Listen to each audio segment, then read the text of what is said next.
Welcome to Way Forward. Come on in and we'll take a look at DuckTales.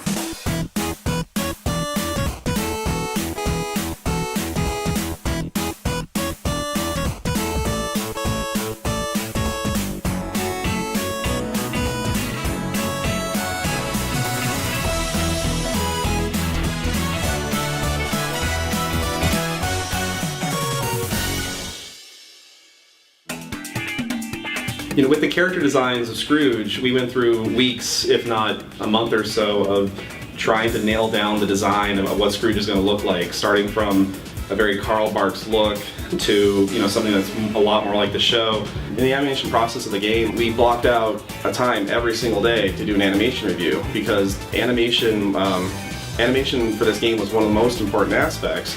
That we spent at least an hour every single day going over every single animation daily. I personally love Scrooge McDuck. He's my favorite animated character. Was introduced to him in the Carl Barks comics by my sister back in like the early 70s, so I've been following that for a long time. The TV show, DuckTales, that came about for me almost in the middle. As I was explaining to Austin when the project first came up, I'm like, well, I knew Scrooge as a Carl Barks character. Then when the TV show came about, I'm like, oh look, they're referencing Carl Barks comics. I would say all the Scrooge accents in general had Carl Barks all written all over it. So I mean, whenever I did anything, it always had the sincerity of Carl Barks. I'm really happy that Matt Bozon really educated me on Carl Barks, who he was, and how special, how important it was to him, and how important it is to me that I know a lot about it. Before I even looked at the show, I tried grabbing as many comics as I can of Carl Barks and looking at his Magica, which is really amazing. And hopefully, again, all that ingrained inside, and then watch the show and purchase them both, and hope to God that when it came out of his hands, or the direction, or the supervision, that it came out sincere. We would act out all the animations that needed to happen next. We would go over all the animations that were done in every single step of the process, whether it was a rough, whether it was a tie down, or full color, and then to make sure that everything was proportionate and matched up and linked up well to the animation before it. It was a lot of fun. It was always my dream to work at Disney as an animator, as a lead animator on a project. So this was kind of like my opportunity to actually work on something that was really high caliber Disney quality art, and we really ran with that. The biggest part I wanted to do here was that idols, they usually bop up and down, and in feature, especially my teacher has always talked to me about making characters breathe.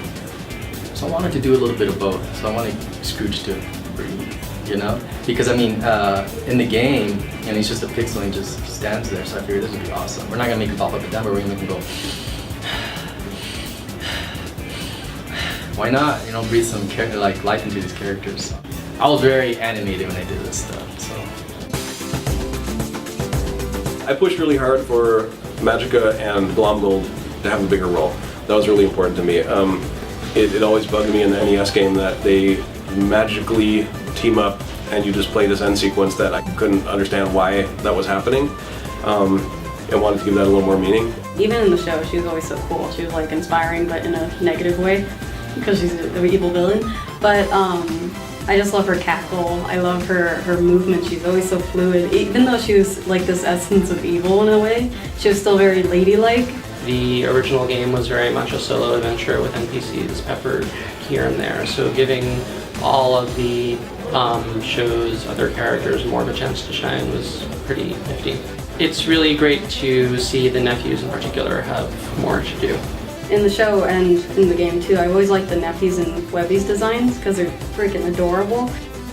One of the most important things for getting the animations to look right and how Scrooge actually acts is how he interacts with his cane. So I literally went out and bought a cane that has a hook, which are not easy to find, believe it or not, so that I could act out scenes over and over. So going over with the animators, how does he hold his cane? How does he hold it when he's walking? How does he hold it when he's jumping? And acting things out for, what does he do when he's standing around? We do what we call a long idle. When the character is standing there for 5 seconds and not doing anything, well, you have him animate, you have to do something fun. Well, what do we do? How does he play with his cane? And just by standing around and playing with the cane myself, we came up with ideas of, oh, we should make Scrooge do this, and this is fun. So literally walked around with the cane for a couple weeks and just sort of, got into the feel of what it's like to be Scrooge. once we said DuckTales, you can't not say woohoo afterwards, and that's what it's become for the rest of my life.